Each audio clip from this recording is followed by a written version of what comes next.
السلام علیکم ورحمۃ اللہ وبرکاتہ۔ نحمدہ ونصلی علی رسولہ الکریم، اما بعد، اعوذ باللہ من الشیطان الرجیم، بسم اللہ الرحمن الرحیم۔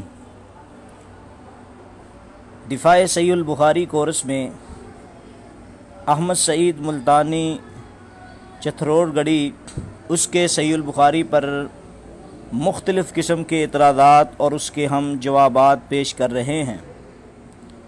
اس کی کتاب ہے قرآن مقدس بخاری محدث۔ اس نے اپنی کتاب قرآن مقدس میں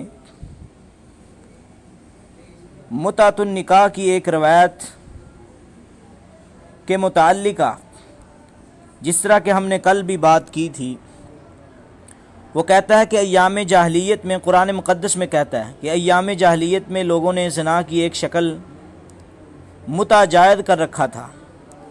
اسلام نے تمام رسوم قبیحہ منا کر جائز شکل کے ساتھ شرعاً نکاح کی اجازت دی، اور قرآن مقدس نے شرائط کے ساتھ نکاح جائز رکھا اور فرمایا فَانْكِحُوا مَا طَابَ لَكُمْ، تاکہ دیگر آیات متع جیسی لعنت کو زنا میں داخل کیا اور بعض لوگوں نے،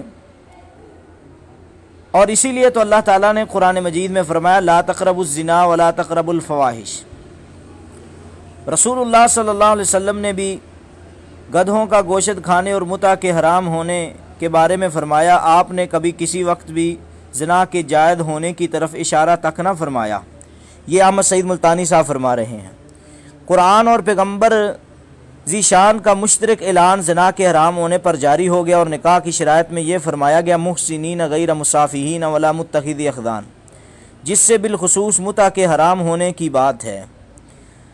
آگے اعتراض بھی دیکھو، کہتا ہے لیکن بخاری محدث دیکھو، لیکن روات اور روات کے پجاری اخبار نے حضرات بڑے شوق کے ساتھ صحابہ کرام کے متع پہ قباحت بھی لگا رکھی ہے کہ رسول اللہ صلی اللہ علیہ وسلم نے متع یعنی زنا کو حلال کر دیا ہے۔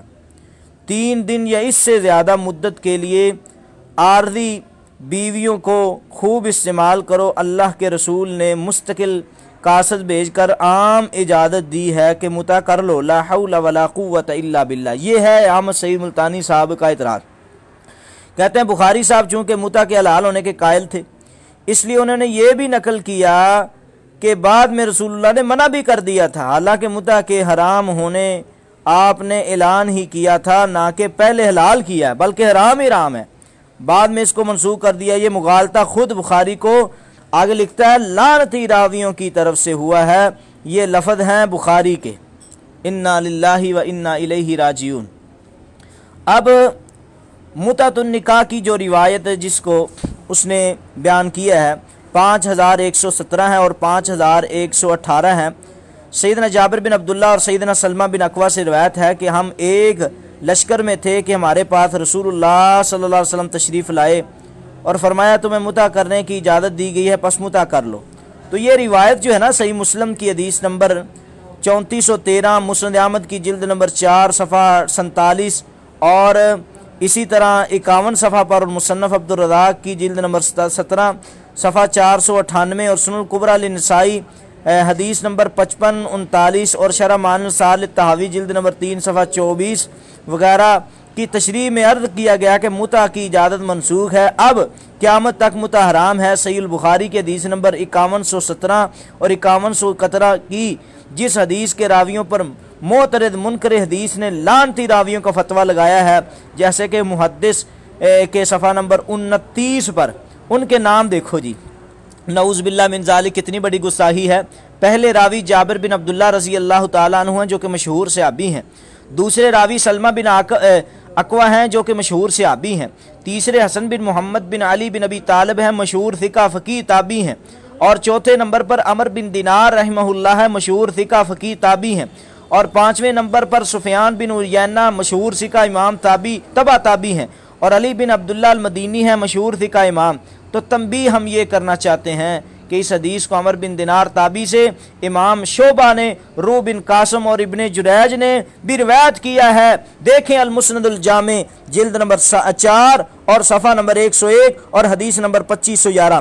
اس حدیث کے بہت سے شواہد صحیح مسلم کی حدیث نمبر 1405 میں وغیرہ میں موجود ہے۔ تو اب اس حدیث کو امام کائنات نے بیان کیا تھا اور باقی منسوخ ہو چکا ہے متع۔ تو اب جو کہ جواز والی روایات تھیں جس میں متع پہلے جائز تھا، اس پر اعتراض کیا بنتا ہے جب ایک چیز کو اجازت دی گئی تھی، جس طرح پہلے شراب کی اجازت تھی بعد میں حرام ہو گئی، متع کی اجازت ہے قیامت تک حرام ہے۔ کتنی ایسی صورتیں تھیں جن کی پہلے اجازت ہوا کرتی تھی بعد میں ان کو حرام کیا گیا ہے۔ تو لہذا اب جو پہلے چیزیں جائز سی اگر ان کو کوئی لاتا ہے منسوخ بتانے کے لیے، اس پر یہ اعتراض کیا جائے کہ نعوذ باللہ یہ لعنتی راویوں کے پیچھے لگ گیا ہے۔ ہم کہنا چاہتے ہیں جابر بن عبداللہ رضی اللہ تعالیٰ عنہ کو لعنتی کہا گیا ہے، نعوذ باللہ۔ سلمہ بن اکبا کو لعنتی کہا گیا ہے۔ حسن بن محمد بن ابی طالب مشہور ثقہ فقی تابعی کو لعنتی کہا گیا ہے۔ عمر بن دینار رحمۃ اللہ علیہ کو مشہور ثقہ فقی تابعی کو نعوذ باللہ لعنتی کہا گیا ہے۔ دیکھو اس کی کتاب میں اس نے اتنے بڑے راویوں کو نعوذ باللہ صحابہ کو، تابعین اور فقہ تبع تابعین کو لعنتی کہا گیا ہے، صرف اس لیے کہ انہوں نے روایت وہ بیان کی ہے جس میں متع تو نکاح کی اجازت تھی۔ اب ہم یہ بتانا چاہتے ہیں قیامت تک کے لیے حرام ہے، پہلے اس کا جواب تھا وہ بھی نبی کی زندگی میں۔ تو لہذا اس طرح کی روایات پر اعتراض پیش کرنا سوائے اس کے کچھ نہیں کہ یہ لوگوں کو باخبر کرانا چاہتے ہیں کہ امام بخاری کی، جس طرح کہ ہمیں ویڈیو پہنچی تھی کہ یہ امام بخاری کی کتاب نہیں ہے، یہ راویوں نے لکھی ہے نعوذ باللہ، جس طرح کہ اس کا لفظ تھا یہ کسی کنجر کی لکھی ہوئی ہے، نعوذ باللہ۔ اتنی بڑی جسارت ہے، میرے پاس وہ ویڈیو موجود ہے۔